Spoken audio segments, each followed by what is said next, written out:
Bom dia, meu querido irmão, minha querida irmã. Hoje, dia 7 de novembro de 2021, esse domingão abençoado, né, gente? Domingão na presença de Deus. Eu sei que muitos de vocês vão acordar um pouquinho mais tarde, mas mesmo assim vão ouvir e participar da palavra do dia. E hoje nós vamos continuar estudando e lendo a palavra de Deus no Evangelho de Mateus, capítulo de número 5. Então prepara, já abre a tua Bíblia para a gente ler, para a gente estudar juntos, tá bom? Não esquece de deixar o teu like, de se inscrever no canal, de ativar o sininho das notificações e de deixar o teu pedido de oração. Nós temos lido com muito carinho a cada comentário que você tem deixado aqui, amém? Vamos lá, gente, Mateus capítulo de número 5. O nosso intuito aqui é estudar a palavra de Deus contigo, ver você crescer na graça, no conhecimento.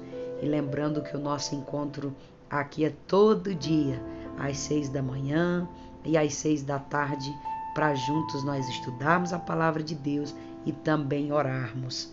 Mateus capítulo 5, nós vamos falar sobre o sermão da montanha e as bem-aventuranças.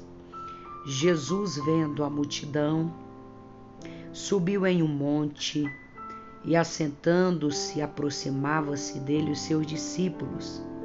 E, abrindo a boca, os ensinava, dizendo: Bem-aventurados pobres de espírito, porque deles é o reino de Deus. Bem-aventurados que choram, porque eles serão consolados. Bem-aventurados mansos, porque eles herdarão a terra. Bem-aventurados que têm fome e sede de justiça, porque eles serão fartos. Bem-aventurados misericordiosos, porque eles alcançarão misericórdia. Bem-aventurados limpos de coração, porque eles verão a Deus. Bem-aventurados pacificadores, porque eles serão chamados filhos de Deus. Bem-aventurados que sofrem perseguição por causa da justiça, porque deles é o reino dos céus. Bem-aventurados sois vós, quando vos injuriarem e perseguirem e mentindo disserem todo mal contra vós por minha causa. Exultai e alegrai-vos, porque grande é o vosso galardão nos céus, porque assim perseguiram os profetas que foram antes de vós. Mateus capítulo de número 5, mais precisamente do versículo de número 1 ao versículo de número 12, a Bíblia diz que é a primeira parte do Sermão da Montanha. O Sermão da Montanha nada mais é do que um tempo em que Jesus vai passar ensinando a sua palavra.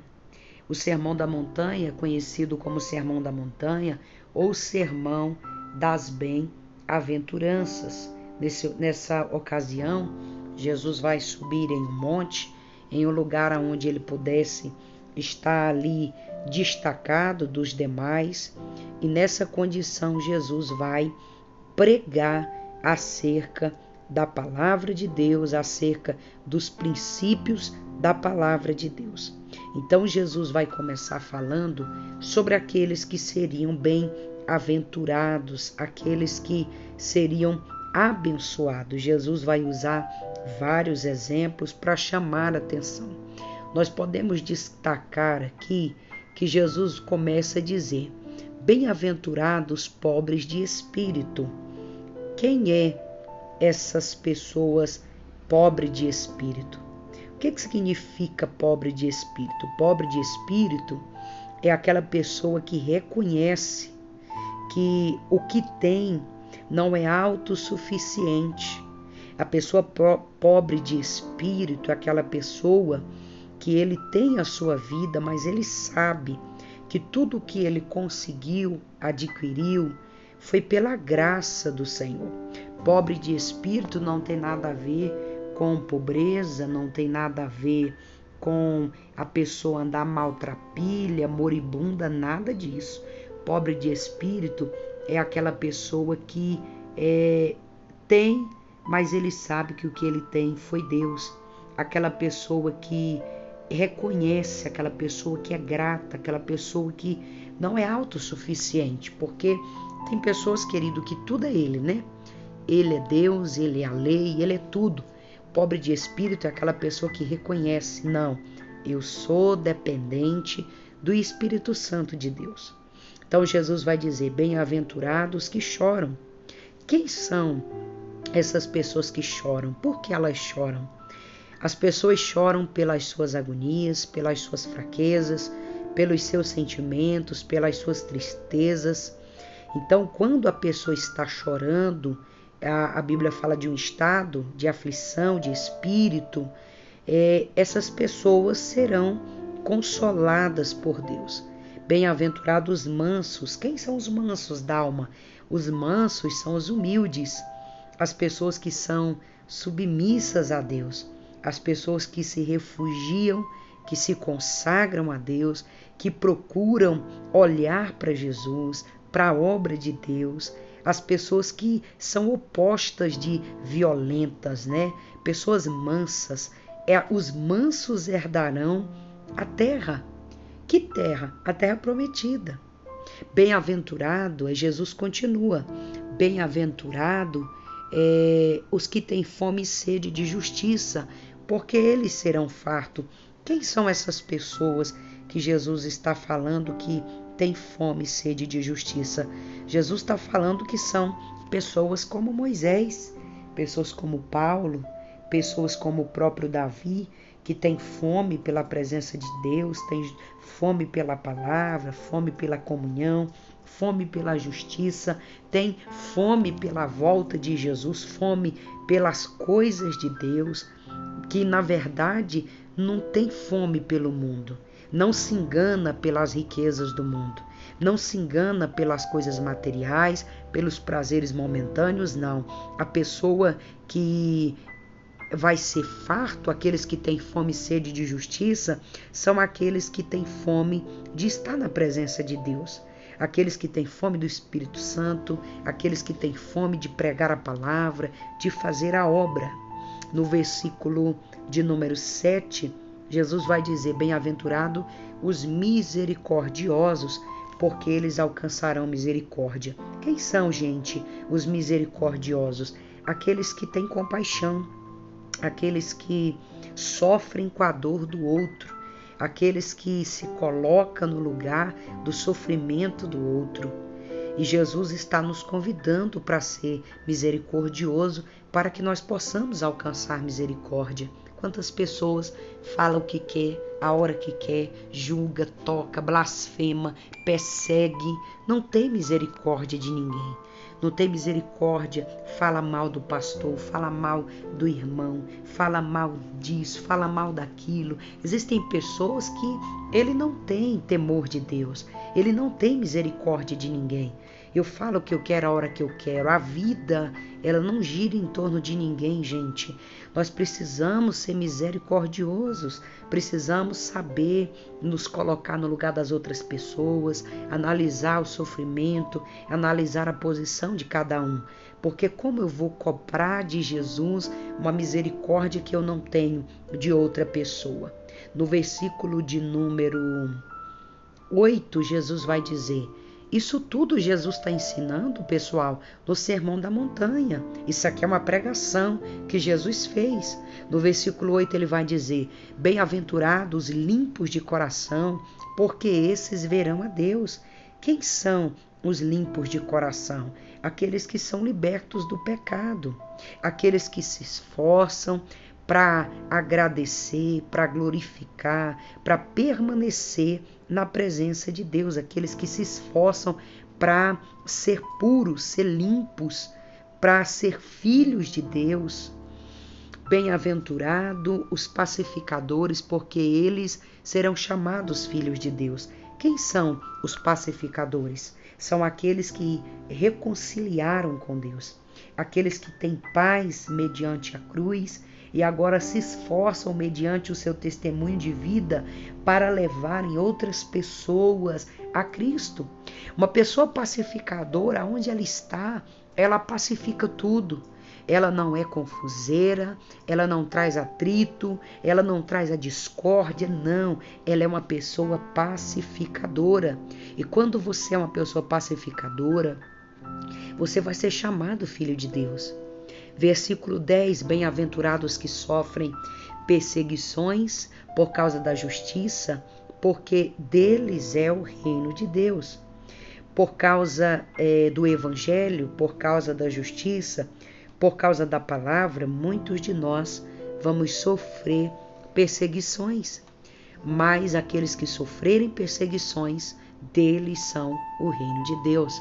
Do versículo 11, Jesus vai dizer, bem-aventurados sois vós, quando injuriardes e perseguires e mentindo, disseram mal contra vocês. Ou seja, todas as vezes que eu e você, nós formos perseguidos, caluniados, maltratados, jogados fora por causa da palavra de Deus, e quando alguém se levantar contra nós falando mal da nossa pessoa, tudo por causa do amor de Cristo, o versículo 12, Jesus vai dizer, olha, não é para vocês ficar tristes, é para vocês insultar e alegrar, porque quando vocês sofrerem perseguições, calúnias, lutas, vales, por causa da minha palavra, vocês receberão galardão no céu, porque assim perseguiram os profetas antes de vós, ou seja, vocês não são os primeiros a serem perseguidos.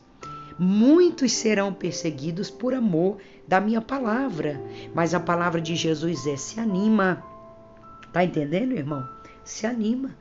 Se você está sendo perseguido dentro de casa, na igreja, no trabalho, por amor a Cristo, Jesus disse, é para se animar, porque você vai ser perseguido, você vai ser maltratado, mas você não vai negar a cruz. O teu galardão já está garantido no céu.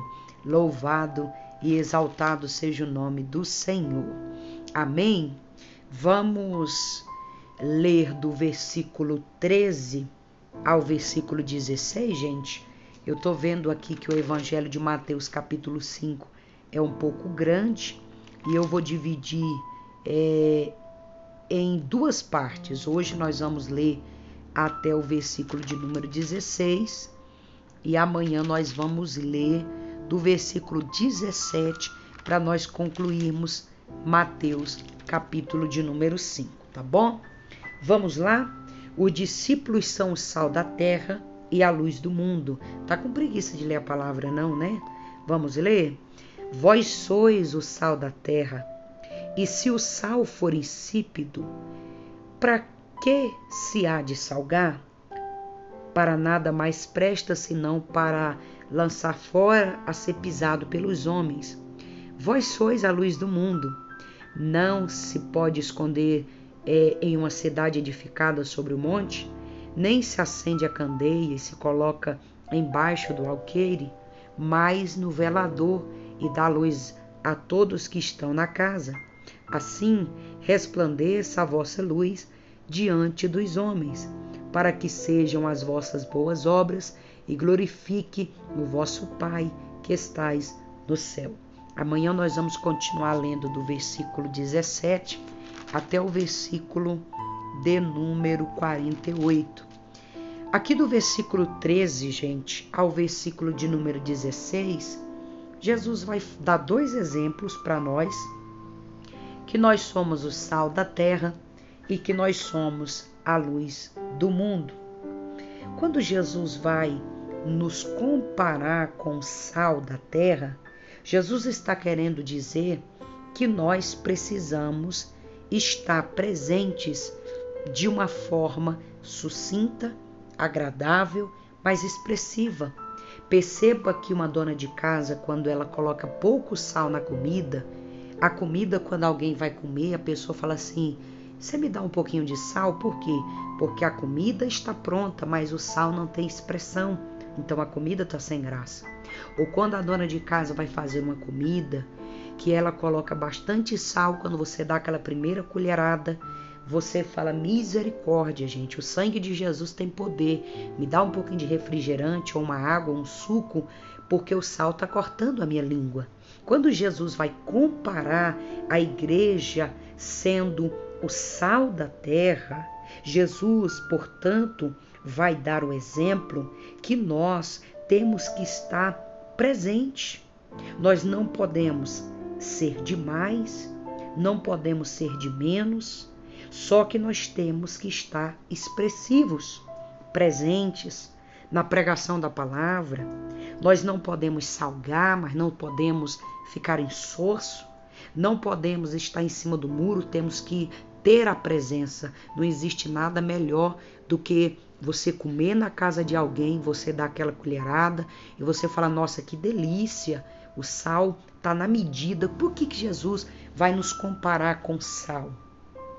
Porque o sal na medida, ele é aceitável. Ninguém vai pegar uma comida insossa e comer. Ninguém vai pegar uma comida salgada e comer. A igreja precisa ser como o sal da terra.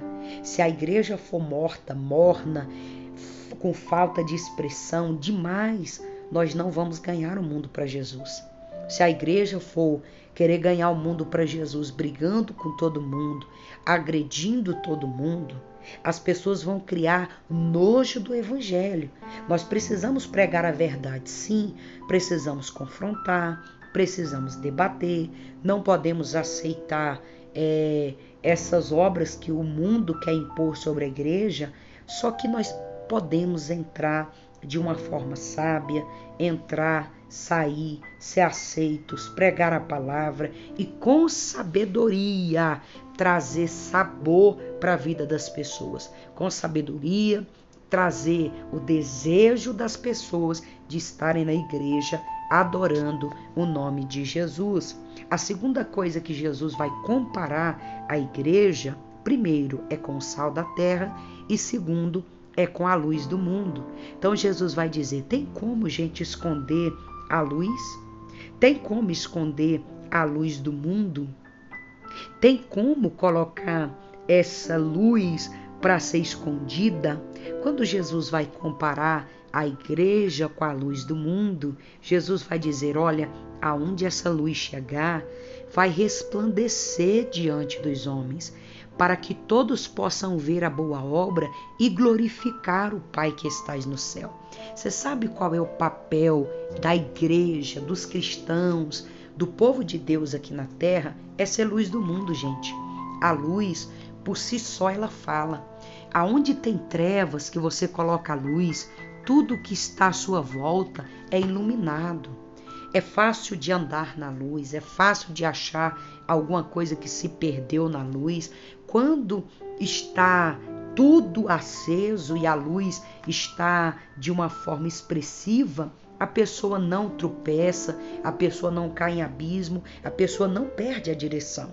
Para que serve a luz? Para orientar. Para que serve a luz? Para mostrar o caminho. Para que serve a luz? Para livrar das trevas. Então a igreja é para orientar. A igreja, quando eu digo igreja, eu estou falando de nós. Quando Jesus disse: vós sois a luz, então Jesus estava dizendo: eu conto com vocês para orientar os perdidos, para tirar do abismo aqueles que estão em trevas, para pregar a minha palavra, para glorificar o meu nome. Mas não seja salgado demais, ou não seja insosso demais, seja sal, seja temperado. Não deixe o povo andar em trevas, seja luz. Aonde você chegar, que a luz de Cristo resplandeça em você, que as pessoas possam olhar para você e dizer assim: não, eu quero ser um crente como aquele irmão é, eu quero fazer parte daquela família, eu quero ser alegre como ele é, eu quero andar na direção que ele anda, porque aonde você chega, você é a luz. Então aonde a luz chega, as trevas têm que sair. Amém? Amanhã nós continuaremos estudando Mateus capítulo de número 5, amanhã a gente vai conseguir concluir E eu quero orar com você agora. Quero orar, quero abençoar o final do teu domingo e quero aí abençoar o teu início de semana. Pai querido, muito obrigada pela tua presença, pela tua graça, pela tua infinita bondade e misericórdia. Eu peço ao Senhor que a tua mão maravilhosa possa estar sobre nós. Dá um domingo, Jesus, de bênção para esse povo, de livramento, de vitória, de saúde, de alegria, de prosperidade e de paz. Que o Senhor possa abençoá-los de uma forma poderosa, extraordinária e sobrenatural.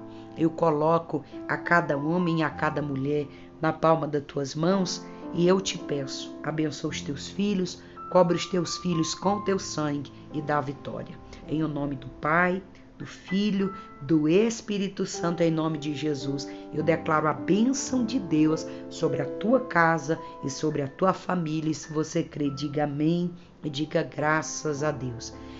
Meu amor, beijo no seu coração e até daqui a pouco na oração das 18 horas. Hoje é o 5º dia da nossa campanha Deus trará de volta aquilo que é meu. Deixa o teu like, o teu joinha, o teu comentário. Que Deus te abençoe. Beijo. Fica na paz do Senhor Jesus.